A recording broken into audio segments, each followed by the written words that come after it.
This is the Blood Red podcast from the Liverpool Echo, giving you the inside track on all the big talking points from Anfield. So Paul Gorst, you're absolutely mad if you think that Luis Suarez wouldn't get in Liverpool's team.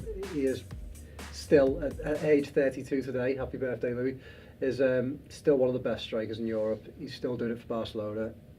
I just don't see how he doesn't get in this Liverpool starting lineup. Yeah, no, I take your point. Many people... Do you give up? No, I don't. Many people champion him as like one of Liverpool's best ever players, don't they? Talent-wise, very few equal, maybe Kenny Dalglish, Steven Gerrard. But I just think, as you mentioned, 32 today, I just think he might be a little bit on the wane. And Liverpool's system is very much suited to the players that they've got in that system. Roberto Firmino, Sadio Mane, Mohamed Salah. So I just don't think he offers that same level of pressing that Firmino does. And I'm just not sure he'd be a right fit for the Jurgen Klopp team. I think you're forgetting the Suarez that led Liverpool almost to the title in 13-14, who did so much pressing, who got through more work than I'd argue any footballer I've seen in a Liverpool shirt. He was just a constant presence, a menace to all defenders, and I think he'd fit in perfectly. And I think he'd fit in well in two positions, whether it's down the middle instead of Firmino. Don't get me wrong, I love Firmino, he's a great player, but I think Suarez is just a cut above. And then I think he could play off the left and coming in on his right foot. He paired well with Sturridge, so there's no reason why he couldn't play in either of those two positions. I mean, ability-wise, there's no question that he's one of the best, isn't he? He's an unbelievable footballer. Still doing the business now, but I don't know. I just think Liverpool have got that perfect system now with that front three, and obviously I don't know, Firmino's dropped back a little, and Salah's playing as a number 9 now and again. But I just wonder whether Suarez might upset that equilibrium a little bit. I mean, you're talking about 5 years ago now that he was scoring 32 Premier League goals, and it was one of the greatest seasons you've ever seen from an individual player at Liverpool. Probably only rivaled by Salah in the Premier League era, in the Premier League era definitely. But I just think in 2019, if you take him back and then midway through next season he's 33.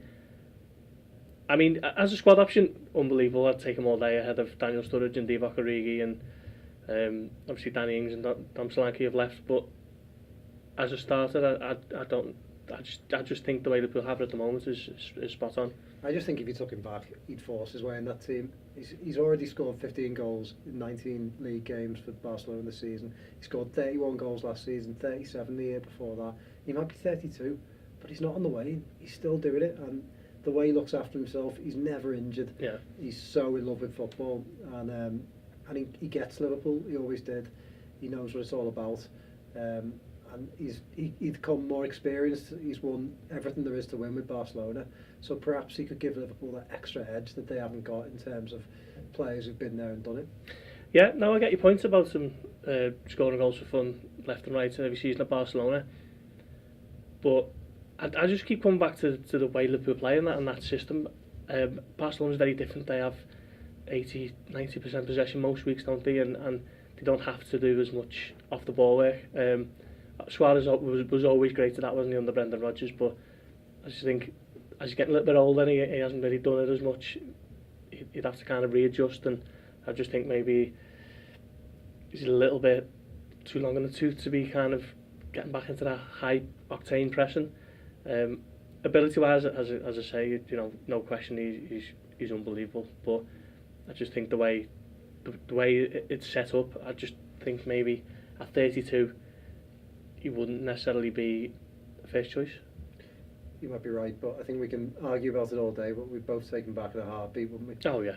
I mean, as you say, he just gets Liverpool on those quotes yesterday saying, once you have an association with Liverpool, it lasts with you a lifetime. That is just, manna from heaven for Liverpool fans, because that's the kind of stuff that they love to hear. And it's true, isn't it? So many great players will say the same. And it's great to see that he's still got such an affinity with Liverpool, even though he's always kind of wanted to go to Barcelona. Let's hope he comes back, and then we can see who's right and who's wrong. Yeah.